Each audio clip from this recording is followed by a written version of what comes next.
है ना। अब ना पावर आएगा, थोड़ा सा जाने दीजिए हमको। कहते हैं कि बिना जुर्म का जेल नहीं होता। नेहा जी जी, बिना जुर्म का जेल नहीं होता, बिना झगड़ा का मेल नहीं होता। और यहाँ पे कितने ही टावर हैं, कहीं पे एयरसेल, कहीं पे एयरटेल, लेकिन जियो का टावर कभी फेल नहीं होता। बोली सच्चे दरबार की क्या बात है। पूरा हथवा उठाई कहीं ऊपर सब हो। चाहेंगे हमारे जितने भी चाचा लोग बैठे हुए हैं, उठाइए पूरे पूरे हाथ को।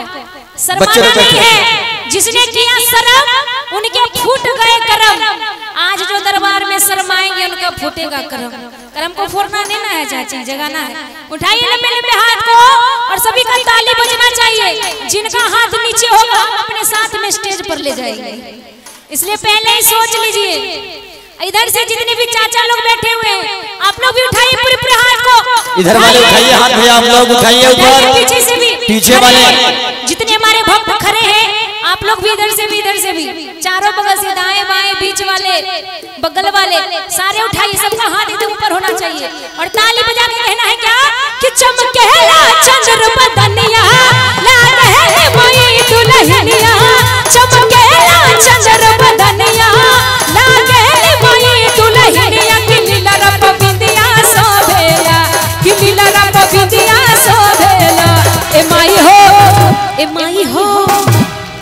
लगता है हमको पीछे वाली चाची के पास जाना पड़ेगा ना। नेहा जी एक बात कहना है, हाँ कहिए कि नीम का पेड़ किसी चंदन से कम नहीं और आपका सिंगिया घाट किसी लंदन से कम नहीं। उठाइए, क्या बात है, उठा के क्या वो तो हम देख ही रहे हैं कि किसी लंदन से कम नहीं है हमारे सिंगिया घाट के भक्त जी, है ना। लेकिन आपके ही पार्टी के लोग कमजोर हैं, हमारे कमजोर है, हो कमजोर है। उठा के बताइए, उठाइए।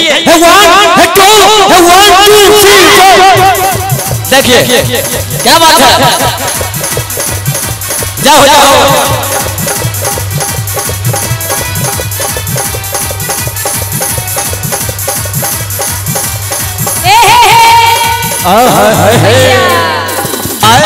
आपके पार्टी के लोग ताली ऐसे बजा रहे, थप्पड़ी बजा रहे हैं।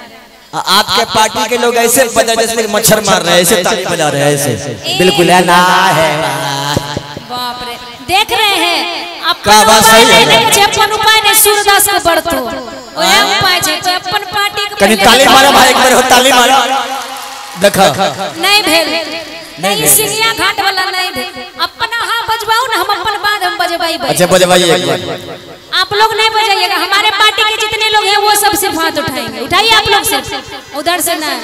देखिए वो लोग मेरे पार्टी के हैं। हाँ ये लोग आपके डिपार्टमेंट के हैं। हाँ हाँ, जो मेरे पार्टी के नहीं, धोखा सैन्य आ गए, धोखा सैन्य आ गए, धोखा सोने चले। धोखा से उठाइए पूरे पूरे हाथ को और ताली बजा के।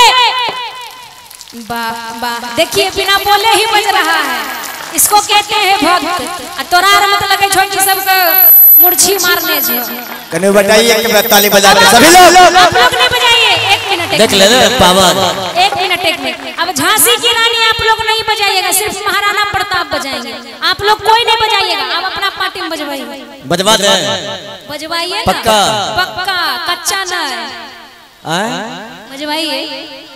पालिया पालिया क्या मैंने तुझे पालिया, 45 तो बजवाइए। क्या बात सही है ना। उठाइए हाथ एक बार। 1 1 2 1 2 3।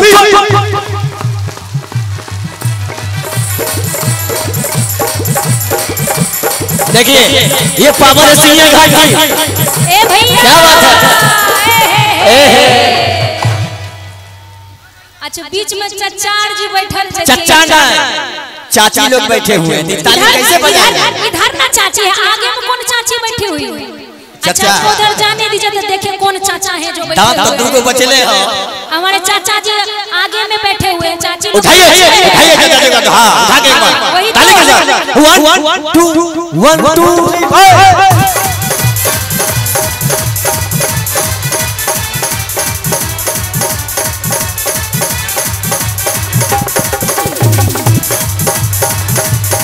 भैया हो,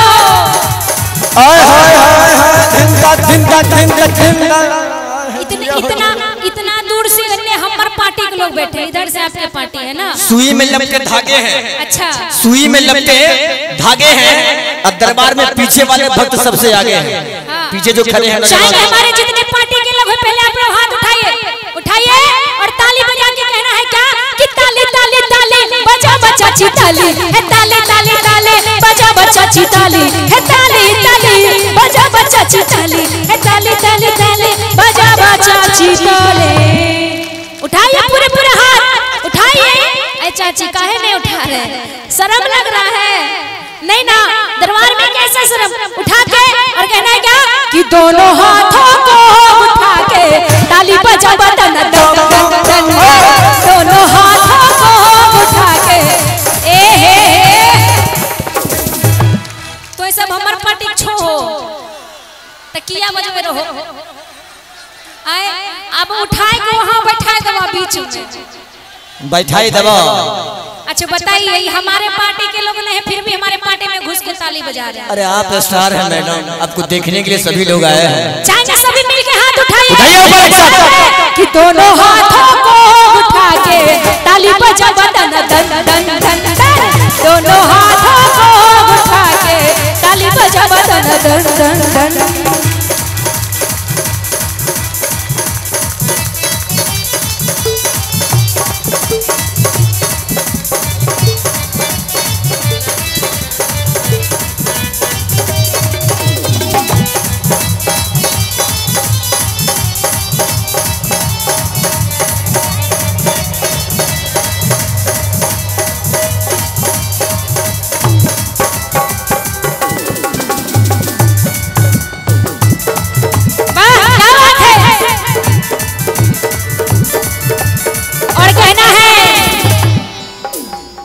कि माई के धमवा देख के ऐसन मनवा मोर करे हो राम, माई के धमवा देख के ऐसन मनवा मोर करे हो राम। किनका किनका मन करता है कि दरबार में बैठ के भजन सुनते रहे? उठाइए हाथों को। भैया आप लोग मत बजाइएगा, सिर्फ आप लोग ताली बजा के मेरे साथ गाइए कि रह जैती हम एही नगरिया, रह जैती हम एही नगर, जैती ना अपना घरे हो राम, रह जैती हम एही नगर, जैती ना अपना घरे हो राम, रह जैती हम एही नगर। ए मैया मोरी खोले ना हे बरिया ए दर्शनवा दे हो ना, ए मैया खोले ना हे बरिया ए दर्शनवा दे हो ना।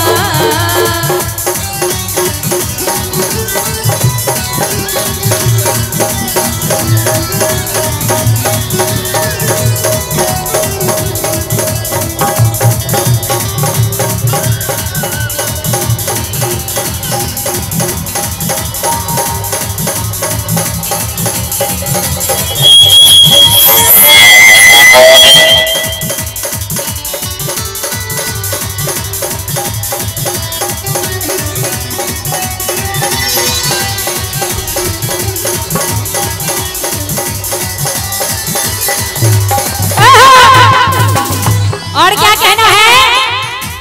मैया के हाथ में कंगना शोभे, मैया के हाथ में कंगना शोभे। मैया को सबसे ज्यादा कौन सा रंग पसंद है? लाल रंग। तनी जोर से कौन सा रंग पसंद है? लाल रंग। और आप लोग माँ के कौन हुए? लाल। तनी जोर से कौन हुए? लाल। तो शेर वाला आवाज होना चाहिए। आप लोग माँ के शेर है ना कि चुनरी पर मारे ला लोहरिया के वरिया खोली ए मैया, चुनरी पर मारे ला लोहरिया के वरिया खोली ए मैया।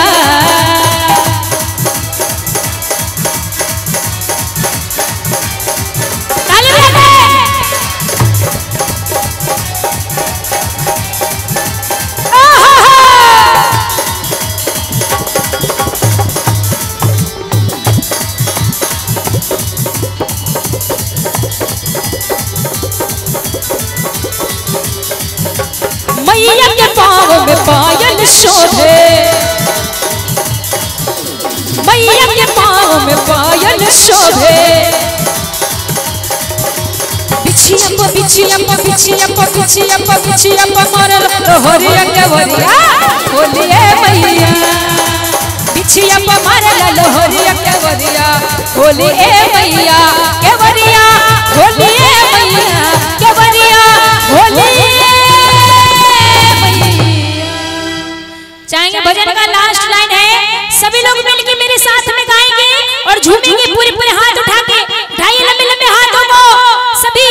पीछे से भी पीछे वाले भक्त बड़े कंजूस हैं।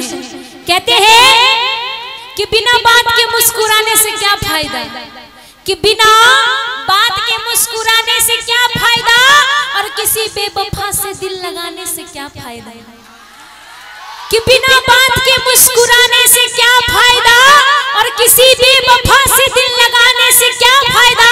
जब आए हैं कृष्ण कन्हैया लाल के दरबार में, जब हाथों को उठा के ताली नहीं बजेगा तो फिर दरबार में आने से क्या फायदा है ना। तो भजन का लास्ट लाइन है, उठा के पूरे पूरे हाथों को उठाइए लंबे लंबे, चाची जी इधर से, और क्या कि बिछिया पमार लो हरिया के बरिया होली ए मैया, बिछिया पमार लो हरिया के बरिया होली ए मैया, दुआर पे घर में पुजरिया के बरिया होली ए मैया, दुआर पे घर में पुजरिया के बरिया होली ए मैया, होली ए मैया, होली ए मैया, होली मैया। बोली सच्चे दरबार की शेरों